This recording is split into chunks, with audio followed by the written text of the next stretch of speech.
JEDAAI AI Lesson Series Part 5. How you can generate a mind map from a paragraph. Okay, let me guide you how you can do that. Guys, I'm on a new workspace. Here I'm going to copy all the text here and then paste to this workspace by using Ctrl V. Now you can see the whole text has been pasted and just double click on this.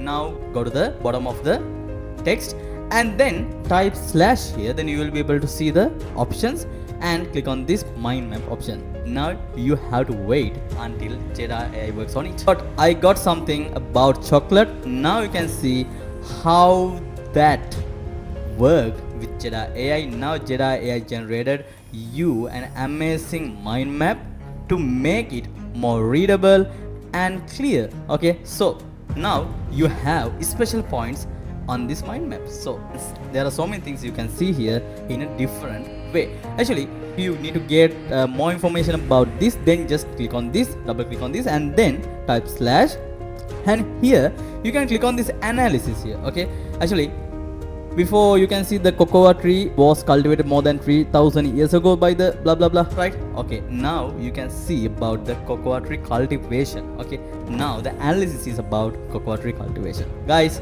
this is amazing, right? So you can generate an answer and then again you can generate something from that answer and again you can generate something from that answer too. Okay guys, this is your chance. Now try.